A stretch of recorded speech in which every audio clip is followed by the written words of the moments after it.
Baka mo. Sige. Yung kutsara ko kasi hindi na Ito, gamitin mo. nababali, amigo.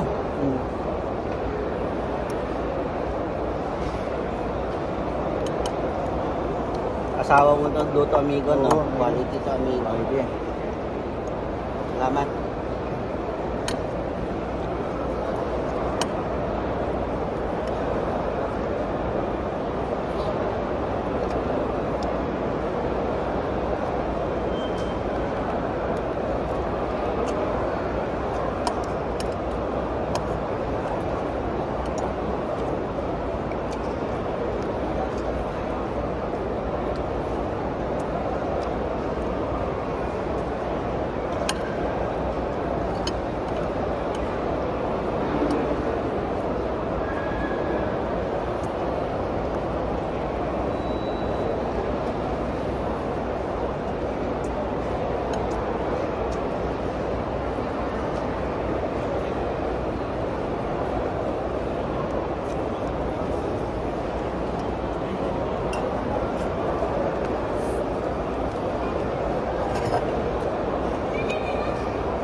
Sa atin, may microwave, no?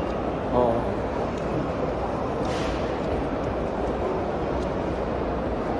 Pinagbawalan. Sabi naman yun. Mga ibang kumpanya kahit rito.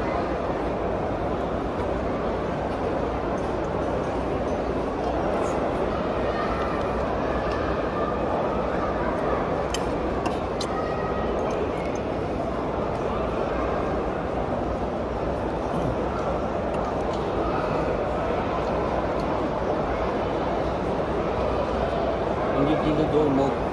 Malayo kasi ito eh. Pero kahapon, Ha? kahapon dami ng tao dyan. Maraming tao.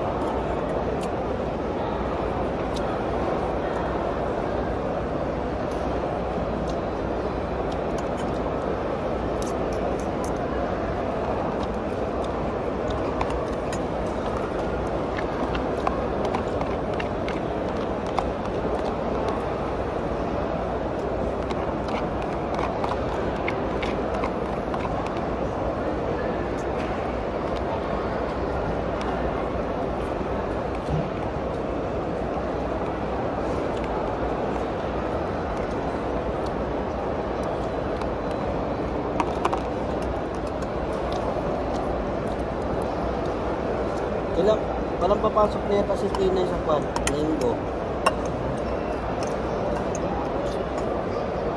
Ang gagawin mo bukas, day off mo. Lalaba. Grocery. Isipin ko anong lulutuin. Ito ba nagluluto na? Oo.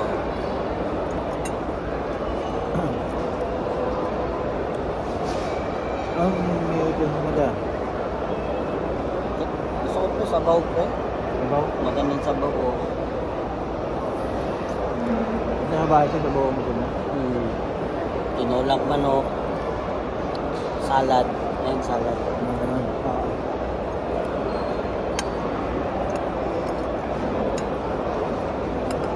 Pag nagkata ng trabaho ka, hindi ka pwedeng pasayad-sayad lang. Gugutom ka. Magugutom pa.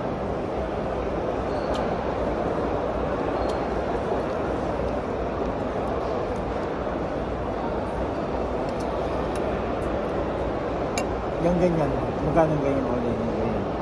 Magkano order? Kababa lang sa amin, piso. Pag Bili lang morning, pag morning, bili talaga ako, lalo na pag gaga akong panggabi. Saan doon sa taste? Nature taste? Sa labas mismo, marami nagtitinda doon. Alam? Ano po, bawal yun, pero hindi ko alam. Mahirap na amigo, pinagbawal na kasi ako. Tama, tempuhan. Oo, amigo. Tempuhan ka. Hinga ka ng pulis ng saan ang permit mo, bakit ka nagbebenta? Pukapaling ka. Kasi si Bidang, ilang huli na yun, pero nakalabas pa rin eh. Paano nakapit ni Bidang eh? Diba, tingin ba? Yun mo.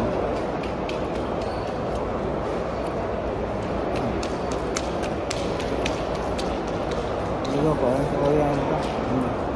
Dalawa tayo niyan.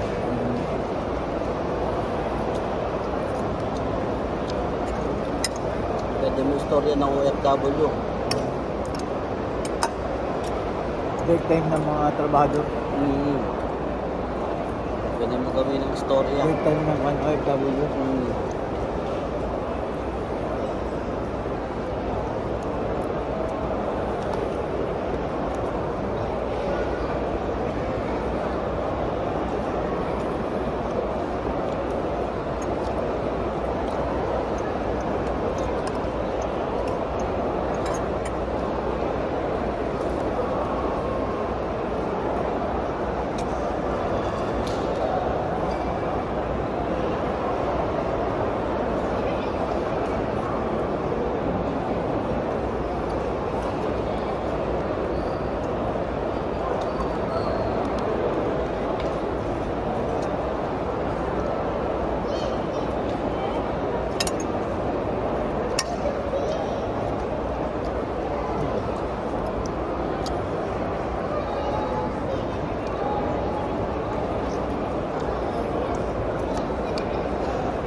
Pwede yung sakto pa nila. Ha? Kahit na. Kung December, nakapapos na.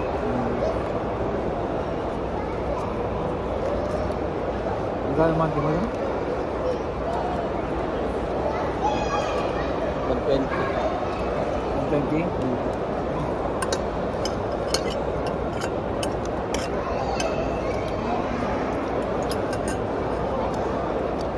Lahat niya, agad mo na yun. Yun.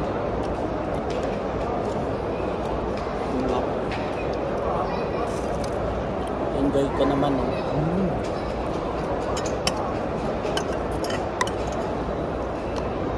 Para maramdaman mo. Mahirap ang motor, amigo. Kasi abutin mo sa motor.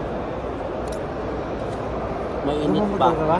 Ha? Bumamotor? Hindi. Marunong ako magmotor, pero sa panahon niyan, mahirap na magmotor. Mainit kasi weather sa atin. Pero dati nagmumotor ka.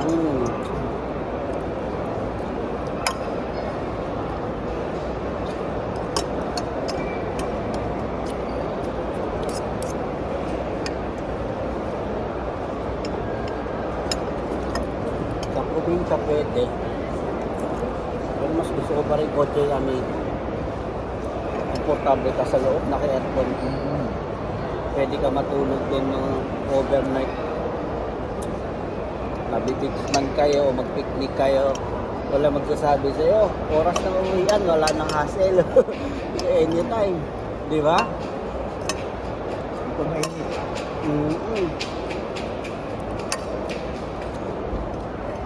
Ay, Saka motor, pausan eh. yan oo.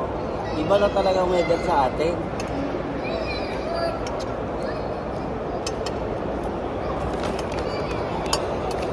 Saging amigo. Babasura mo ba ito, amigo? Oo.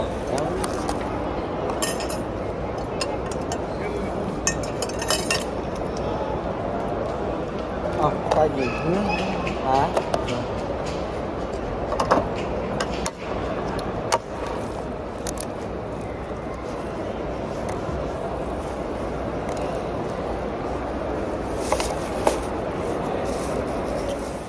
Guys, good afternoon nga po pala. Dito pala kami sa Kuwait.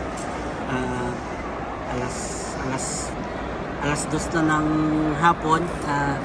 Tsaka kababreak lang namin.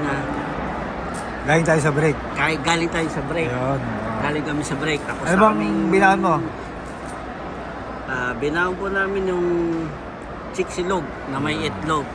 Simpleng pagkain lang. Ganun ang buhay ng OFW. OFW. Ang masasabi ko lang sa OFW is kailangan yung magtiis, magtiyaga, tsaka yung pasensya. Dapat mahaba ang pasensya nyo. Tsaka pagtitiis lahat, yun na yung meron tayo dito na pwede nating gawin na kung gusto nyo pa dito magtagal sa Kuwait. Oo. Kasi kailangan yun ang isa at talagang dapat habaan mo ang pagtitiis. Samahan mo ng tiyaga at pasensya. Yun. Tama yun. Tsaka na mas maganda na rin ngayon yung buhay natin na hindi naman ganun kaganda pero mas compare na natin mas okay tayo dito na mabibili natin na gamit na hindi natin mabibili sa Pilipinas. Sabi nga yung akala mong mahal dati, mura pala ngayon. Mura pala. Yun. At saka siyempre yung akala mong mayaman lang na nakakabili, yung pala pwede naman pala. Pwede natin sa mabibili. ordinary katulad nating OFW. Pwede nating mabibili dito. Oo. Kasi zero tax nga dito sa Kuwait, kaya nating bitawan ng ganung simple lamang. Nicole, ilang taon ka na ba sa Kuwait? Ano ako, amigo? Nasa 12 years na ako. 12 years. 12 Halos years. magkasabayan din tayo. Nauna lang ako sa'yo ng halos isang taon. Migo, ano bang pagkakaiba ng noon at ngayon mo ngayon, Migo? Dito sa OFW at buhay mong Pinas. Noon, simple lang tayo na may trabaho. Nagtatrabaho lang tayo sa mga Greenwich, sa Jollibee. So, wala talagang successful na shortcut. Eh di, kailangan natin paguran ang pagtatrabaho yan ng maayos para makarating ka sa goal mo. Yun. Yun, Migo. Anong, hindi naman sa nag-aabang Migo, ano ba ang mga narating mo o ano bang naipundar mo ngayong 12 years in Kuwait ka na? 12 years, okay. Magandang katanungan yan, Oo. amigo.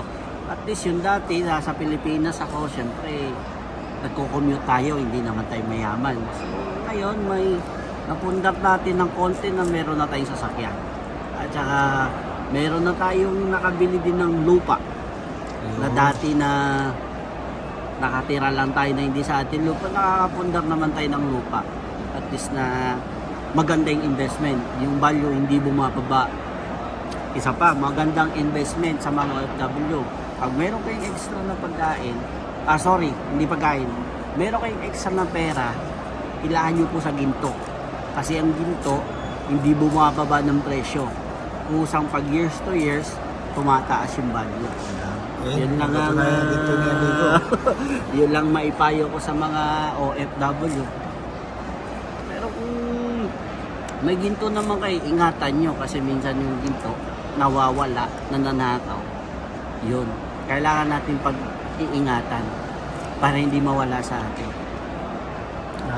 Maganda yung Migo, bigay ng inspirasyon sa mga katulad nating OFW at saka nagbabalak pa lang. At saka Migo, ano bang may papayon mo sa nagbabalak mag-abroad? Although Ano bang maasahan nila dito?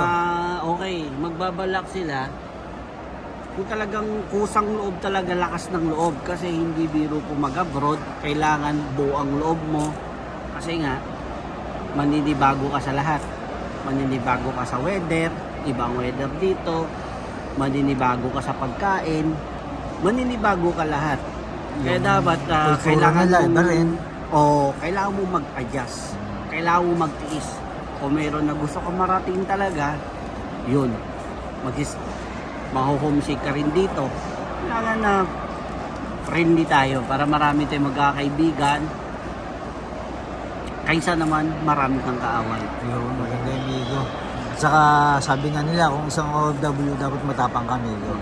Matapang na hindi ka nakikipag-away. Yung malakas yung loob mo, matapang ka na kaya mong solusyonan lahat ng problema ang darating dito. At Tama. hindi ka kagad susuko. Tama.